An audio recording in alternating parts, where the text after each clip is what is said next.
Hello and welcome to our IBC Digital panel on innovations in voice recognition and how that integrates with TV UI. So, what are we going to talk about today? Voice recognition has come a far way, and we have it already in our mobile phones, in our home voice assistants, the Alexas, and even in our cars. But in TV, it seems that there's still a long way to go, especially when we talk about the set-top boxes of the telco and pay TV operators. So today we'll be looking at the key innovations in voice recognition relating to the TV industry that you should have on your radar. We'll consider what's new, what's important, and what will drive the greatest impact, and also touch some of the pitfalls. My name is Andy Waltenspiel, and I'm excited to be your host and moderator of this panel today. In my day job, I'm advising and challenging thought leaders and innovators of our industry to connect the dots and to go the extra mile. Now let me introduce you to our guests. Today we have Etienne Roulet, UX Director at Twisttv from France. Hello. And we got Ricardo Herreros Simons, VP of Sales and Business Development from Speechmatics from the UK. Hello guys, good morning. How are you? Hello, fine, thanks. Hi, good morning.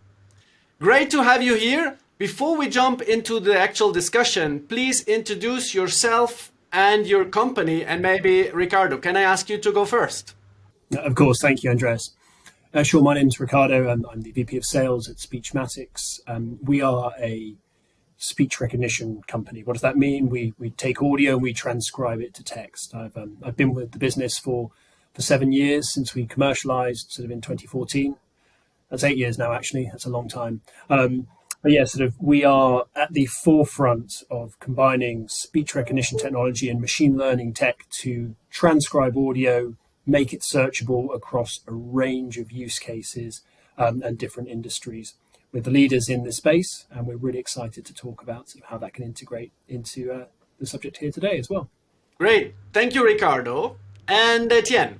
Yeah, so Etienne Roulet, I'm the UX Labo Director at Twisttv, which is a French company that develops UI on connected TVs, STBs, mobiles, game consoles, but also cloud gaming solutions. Our customers are large media groups such as Viacom, STB manufacturers such as Sagemcom or Technicolor, and operators such as Vodafone and Altice. Our strength is based on two pillars, which are our SDK, which allows with a single code to address multiple devices at the compilation of the code, and my team, which creates UIs dedicated to the use of the video and voice, obviously. Perfect. Thank you, Etienne, as well. Now, in order to get us all in the right mood, we have prepared a little video that we want to run. So enjoy that and have fun, and then we'll start with our discussion. Here we go. Television is about to change, and we're the ones who are going to change it. Hello, what would you like to watch? Introducing Siri TV, the simplest way to watch television. Siri, what else is on? I'm sorry, I didn't catch that. What else is on?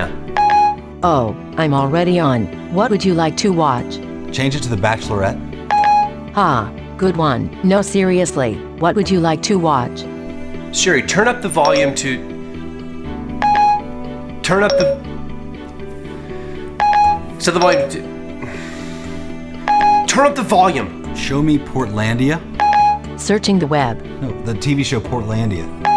Searching for directions to Portland. Why would I want directions to Portland? This is the worst thing I've ever seen. Changing to that new Tim Allen show.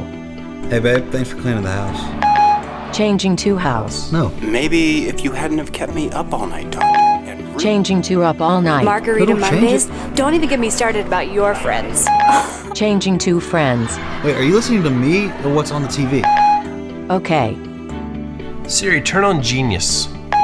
Genius activated. You recently watched Real Sex 32. You may also enjoy Cat House. No. Siri TV, still working out the kink. Seriously? Good. Good. Funny video, which is, by the way, already 10 years old. It was uploaded in March 2012.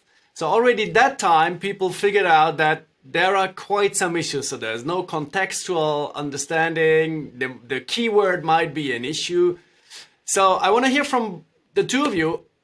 Have we not come a far way since 2010, since this video, or are we still facing some of the similar issues? And maybe, Etienne, you go first. We can all relate to this video because we've been struggling with voice recognition a lot, but I think we made great progress since this video was made. It's just that it's not yet visible enough. We would like to have conversation. I like to think about Jarvis in Iron Man. We would be there, but it's not possible. Right now, we are able to have great researches. The voice is understood and it's quick. Also, on a UI point of view, I think we didn't move enough from 5 years ago. There's still a lot of things to do. Okay, good. So we'll go into more details in a bit. But Ricardo, from your perspective, you're at the forefront of the speech recognition engine. So, well, what's the progress there? To be frank, there has been a huge amount of progress in the last, I guess, in the last 10 years since that came out. The sort of the scaling of sort of recurrent neural nets in this space, the advent of self-supervised learning, there are so many different things that different companies have done. Quite frankly, the entry of people like Google and Microsoft and Amazon into the market has helped companies like ourselves validate that speech recognition is now in the day-to-day of everybody's lives. Some of the problems that we saw there are very interesting. Some of the challenges that a lot of companies in this space face are based around context, around difficult acoustic environments, around crosstalk, about not having good enough microphones. And it's something that actually at Speechmatics we've spent a lot of time working out how we can work particularly well on difficult audio, on audio where there's people talking in the background, where you've got to make commands whilst there's a TV screen already playing. And so this, I can go into more detail on this, but self-supervised pre-learning where you train on unlabeled audio data in speech recognition now means that we're finally at a place where this the ability to almost consider audio like a human might, being able to phase out the noise that shouldn't be considered, is something that we can really do right now. Mm-hmm. So I think we've come a long way. There's definitely still further to go, but it is very much something that is more useful than not useful compared to perhaps 10 years ago. Okay. Etienne, you work with several big tier 1 telco and pay TV operators. Where are they? Are they all now jumping on voice finally, or the majority still has to make the leap? What's the state of the nation there? No, they are all in it. Different stages. I mean, for some, it's voice search only. So you can go into your VOD menu and have a search with your voice. Some of them are working with assistants. So it's the next level. You don't only do a search, you can navigate the UI, you can ask for something else than just contents. So yes, they're all in it, different stages, but they are all working on the next level. The next one, meaning that, can you please help us getting rid of the remote, which is not yet there, but... I was just thinking, I mean, everybody is still using the black brick today. I think there's nobody who has yet gone without the remote control. It's still needed, right? Yes, it's needed, and my point of view is that it's working. So we shouldn't get rid of the remote. We should simplify it with a good voice experience. Mm-hmm. Talking about experience, let's do some myth busting here, or get rid of the misperceptions. Often UX is taken equally as UI is design, which is not, and you're the director of UX. So just little primer. What are the key, apart from design, what are the key things to consider in a good UX, a user experience? Talking about voice, I think we should simplify it with the UX is the journey to the result. So the first step of this journey is the request from the user, and the last step is the result. The UI would be the way to display information on the screen, but the UX takes into account the NLU, the text to speech for the machine to reply, and you can have the best UI, the best animations, the best informations displayed on the screen. If the result is not relevant to the request, the UX is bad. And so that's why, as a UX UI labo, we have to work deeply with people like Ricardo, like people, the operators. We have to consider the whole pack, the whole environment, to make sure that everything is aligned for the user experience. By the way, talking about the UI, some people say I need to design my UI whether it's voice-centric or whether it's remote-centric. I guess you can have, two people will have three opinions. Yeah. What is yours? What do you suggest to your customers? We suggest them first to think about the experience, just like we talked just before. Everything is begins with the experience. So, it begins also with the remote. Does the user have a remote or not? So there's when we talk about assistant, we talk about a request without a remote. With a wake word, we talk to the STB, to the machine, and we ask something to it. Meaning that we want to go through the journey without a remote. And so we have to think about a UI that can be navigated without arrows, without the keys of a remote. On another level, if we think about a research, and I'm like a user, I'm navigating with the remote in my UI,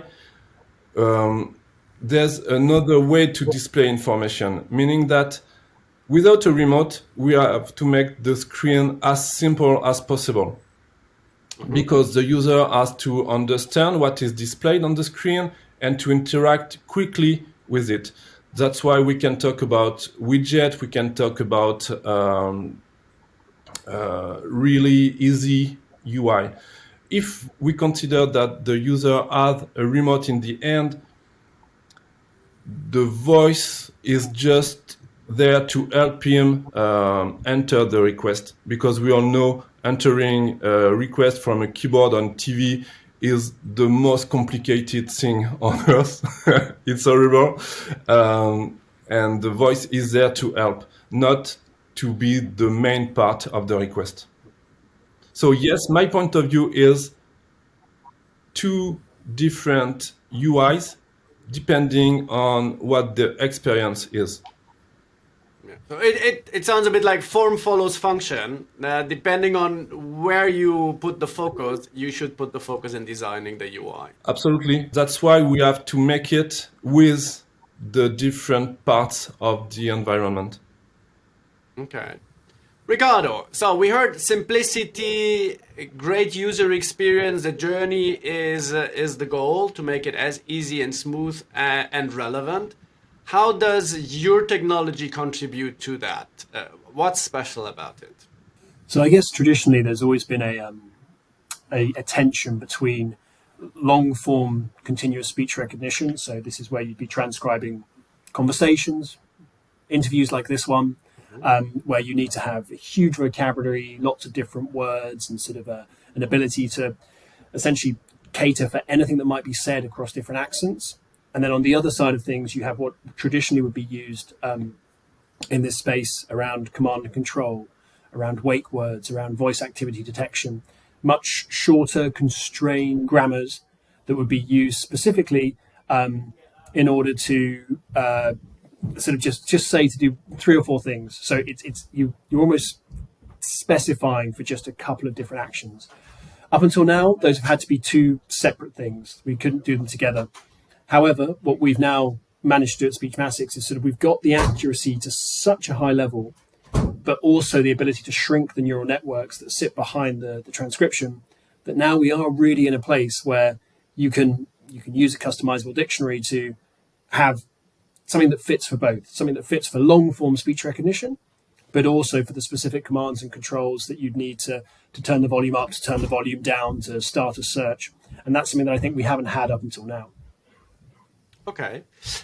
What's the difference between, for you, Ricardo, on your engine, whether it's I press a button and say, hello, please switch, or it's far field? What are the challenges, or is it pretty much the same for you? So there are challenges in terms of the further away you are from the microphone, then it makes the transcription more difficult. You can beamforming within certain devices obviously allows you to get the right noise and the right voice and context that you want to pick up. You could use sort of pressing a button to centralize what type of engine is being used behind that, so it can make a difference.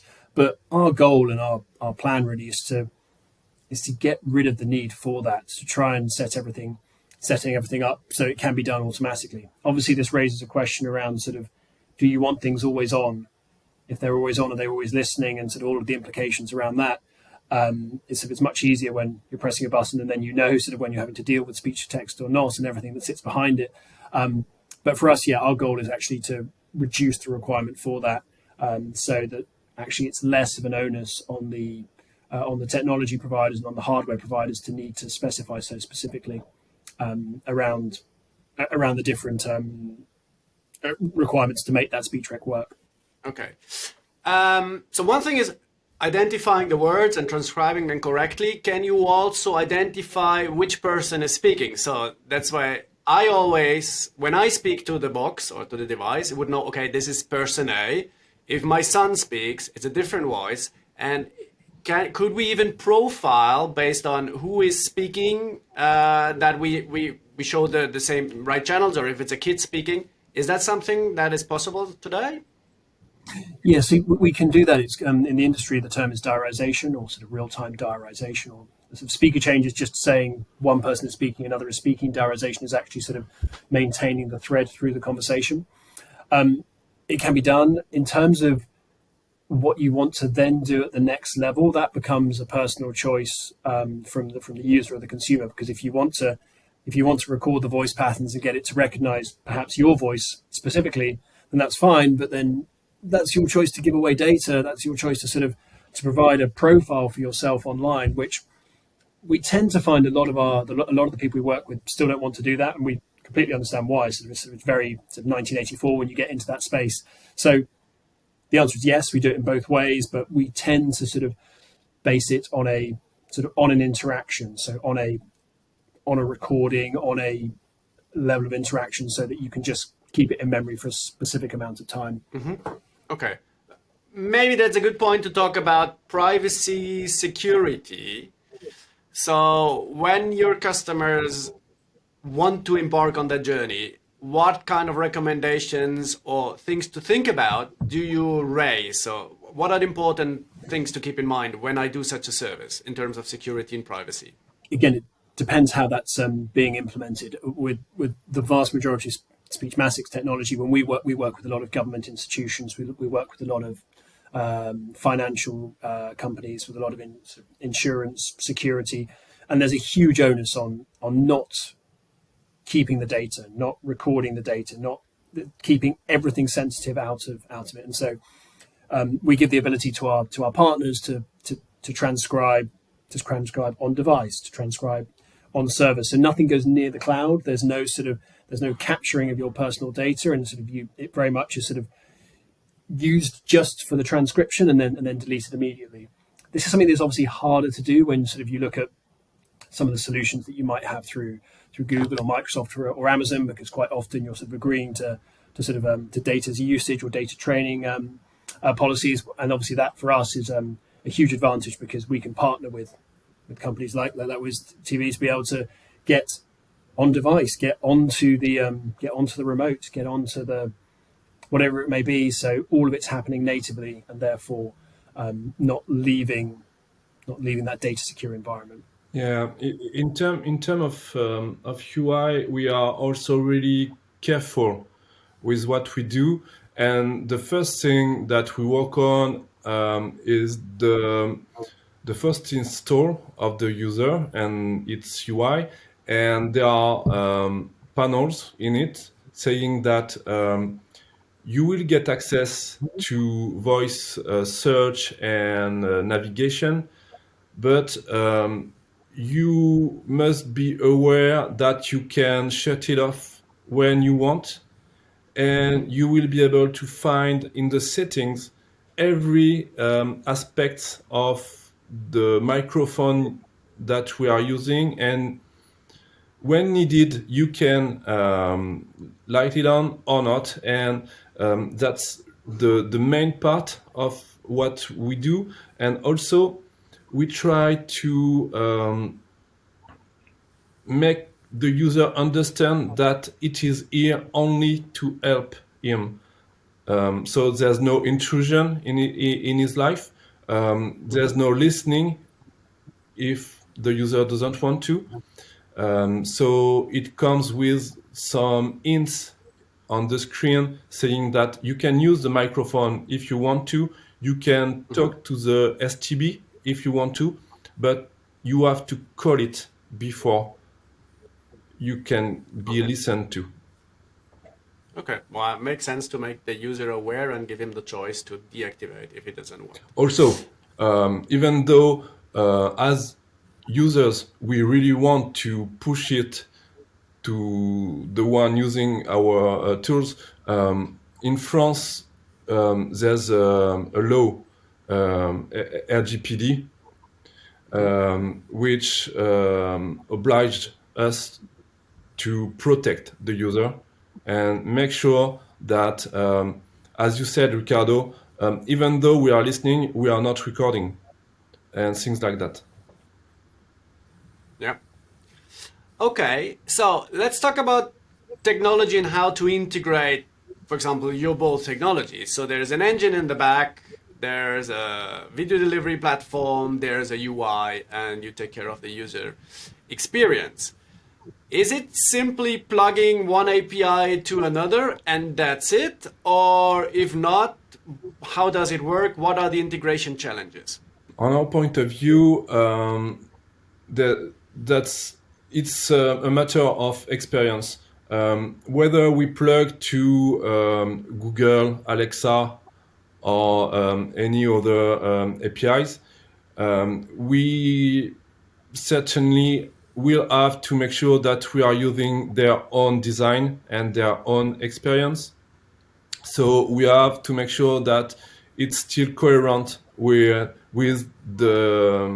our client UI, and then we develop our own voice experience with our client, such as SFR is using its own APIs to have a voice assistant. There we could build with them the UI and make sure that we had the keywords, we had the right explanations, and have their own experience and identity on the voice experience. It really depends on how this is being used. So if we're looking at a cloud, a cloud transcription, cloud speech recognition, then very much yes, it's a simple API that you integrate, designed to be again set up, done very very quickly. Because again, we sit at the bottom of the stack, right? So we provide that. API is integrated, continuous streaming happens, we're done. But what we're more interested in, and what, again, when we look at sort of the egress and ingress costs that you get from cloud, when you look at sort of the cost of hosting, when you look at that data question again, actually it's all about how do we get this running natively on the device as a sort of an embedded software library or maybe an SDK, because that can get to the point where you are saving so much at every part of the journey. So what we've done in the last year is we've sort of, our system would typically run on sort of a 4 GB core for our transcription, sort of our brute force transcription, but we've reduced that memory footprint down to below 1 GB for sort of to run on laptops as a sort of background application as part of another program, and sort of that will be driving down again sort of into the low hundreds of megabytes to be able to then run full speech recognition just in the background. And that's where we'd expect this market to go and evolve as you look at, again, whether it be this space or mobile or automotive or anywhere similar to that. Okay. Interesting. So one of the trends is it will be less and less memory hungry and processing power hungry. So I don't need to send it into the cloud and back, because that's of course a trade-off in terms of latency and processing. So when are we there? That's okay. Whatever device you have, a state-of-the-art set-top box, is it good enough today, or will it take a few years? What's your take, Ricardo? So there are plenty of on-device transcription capabilities available, but they're focused on much smaller tasks. Again, it's a very constrained grammar. It's just a bit of command and control, a little bit of X, Y, and Z. We are sort of pioneering that large vocabulary journey there. So the form that can do full context conversation, but also the command and control.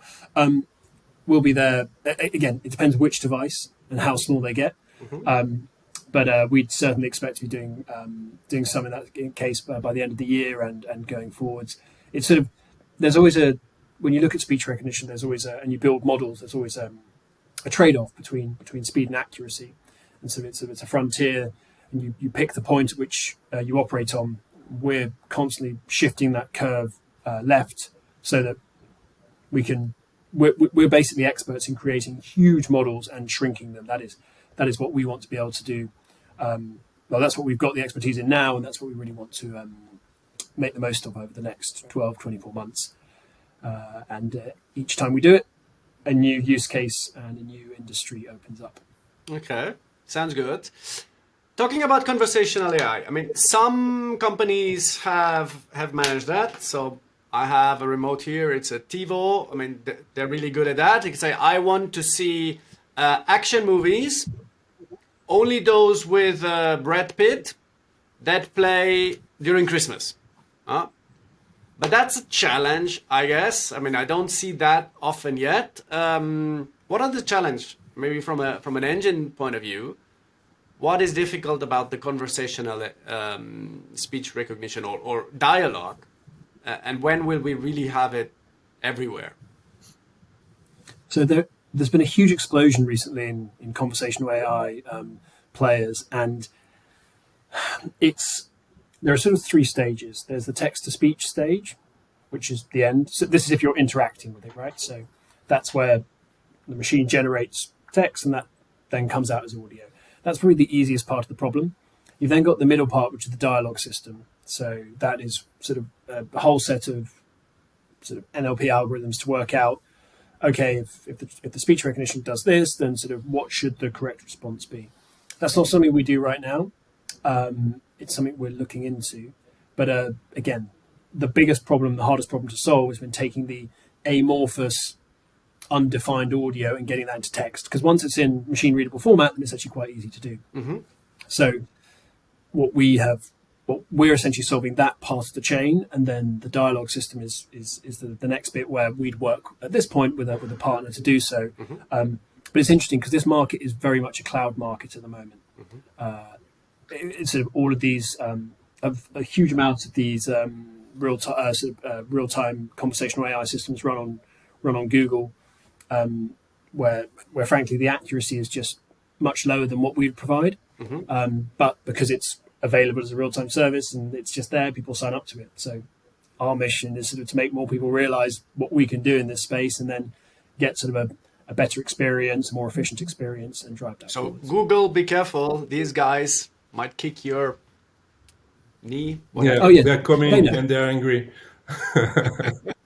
I would like to add something also on the conversational mode, because we are talking about the technical aspects, but I think there's something we have to work on. It's the human relationship. How do we begin a dialogue with another person? How do we understand that a question was asked and that it's needed for an answer? And we really have to work on that field with psychologists, with scientists, because if we don't do that, we'll have something pretty accurate on the technical part, but we won't use it because we will feel like it's not working. I don't know if you see what I mean. Right now, we achieved the fact that we can have multi-criteria researches, but it took a long time. And now it's working, as you said, with TiVo. I want to watch a movie with Brad Pitt made in the 90s, working. But then what we would like to do is, okay, the machine understands this request, shows results on the screen, but tells something different than what is displayed on the screen. So there are 3 results, and then the TV says, but I found something that is not made in the 90s, but you might be interested. And that's the beginning of a conversation. Yeah, show me, maybe I will like it. And then, no, go back. I want to see the previous results. We, as a UI front-end company, are working on this part of the issue. Okay. You mentioned Jarvis from Iron Man. So the AI that what's his name? Tony Stark. Tony Stark, thank you. Is talking to. So he might come into the room and Jarvis might say, "Hey, you look tired. How was your day? Do you want a coffee?" Should we expect TVs to start talking to us in the future, even if we did not approach it initially? So is that something some people are thinking about? Are you thinking about it? Yes. Yes, a lot. But we are still on the question level. We don't have an answer. We know that a lot of people would hate that. Absolutely. Rejecting it. But it's still interesting to work on that issue, on that topic. When should the machine talk to the user without being asked anything? I don't know. I don't have the answer. I mean, I feel that if there's a lot of people for whom, if the TV told them that they were looking tired when they walked in the door, the TV would probably get a brick through the screen before too long. Yes. Yeah, sort of. I don't know if we're quite ready for that level of intrusion in our life, or maybe we just need to work on the language models so they sort of say it in a slightly more delicate way. Yes. Yeah. That's the type of question we are working on. So let's imagine the TV speaks. Should it speak with a human voice? Should it be easier if it's a robot voice, and that you can tell from the beginning that it's just your TV speaking, so you're not afraid about that. And I've heard that the artificial intelligence is already capable of things that we can't imagine, but it's slowed down by the big techs in order to not afraid the users. Maybe we should work on that simplification of the voice conversation, but make sure that we are ready for the next step. Yeah, I mean there are companies that even have an animated face on screen and the voice. Soul Machines is one of them, and they intentionally make sure that you're not fooled that this is a real person. So they change it in a way that it's obvious you're talking to a machine, because otherwise it might get difficult. But yeah, good point. We're talking about the future, so maybe let's jump to conclusions outlook, and I want to ask both of you, what are the big things that the changes that you think will happen in the next, let's say, 3 years? What's coming? What are your predictions? We're going to see speech becoming ubiquitous. It's going to be the forefront of it's going to be what drives human to machine interaction. It was we talk about the mouse, the keyboard, etc. Speech is going to be as crucial as operating systems. You will need speech everywhere, whether that's 3 years, but it's probably on that horizon. We're also going to realize that as the compute gets cheap enough and as the efficiency gets good enough, everything is going to be recorded. When we look at opportunities around transcription at the moment with our partners, we talk about millions of hours of years, we talk about tens of millions of hours, but that's going to be evolving into billions and billions of hours per year, because the pandemic has driven us all to record so much more of our lives. But now that we're sort of seeing, well, some of it is scary, but now that we're seeing sort of the data and the return on investment we can get on that is just going to be even greater. I think of use cases that we're talking about now with some of the gaming companies, where they need to be able to record every single conversation that is happening, because they need to be able to make sure that people aren't being abused or using foul language. Or if we think about the security forces in the future are going to have body cameras that everyone's going to have a body camera running 24/7, and or you might imagine you're in an Uber or a taxi, speech recognition is going to be in all of those places, just so that as soon as something goes wrong, as soon as you might get triggered on a certain word or sort of someone saying something, it can be escalated to the right person. Now, we hope that this is mainly going to be used for safety, for security, for sort of being able to give the right recommendations. But obviously, there are other implications around that as well. So it's our responsibility at the forefront of this industry to make sure that we go into this with a real sense of responsibility, that this is being used for the right things, and that we can continue to work and make it as open as possible. But yeah, that's my view for the evolution of speech. It's going to be everywhere. It's going to be defining how we interact with machines, and we're going to have to get used to it. Good. Like it or not, you'll get it. I have the same point of view on the TV side only. We are working on UIs that should be used only with voice. And as you said, the remote, as I said, the remote will always be there. But as you said, we need it for simple tasks when you don't want to speak. Change the volume, change a channel. You just have to press one button. It's easier than saying, okay, Google, do the thing. But the voice will be the main usage, and the remote will be there in case of you need it. That's where we're going. And also, I think, like we said about the conversation, we'll be working on trying to understand how humans interact and how we can replicate that with machine. Okay. Interesting. So if we look a bit beyond the 3 years, there's one question I always like to ask. If I give you $100 million, what would you do with it? So again, Ricardo, $100 million, what do you do with it to really advance the stuff you're doing? we're currently going through a funding round, sort of, and that's not far from sort of the amount we're looking to be funding. So we've got a very detailed plan on exactly what we'd be doing with it.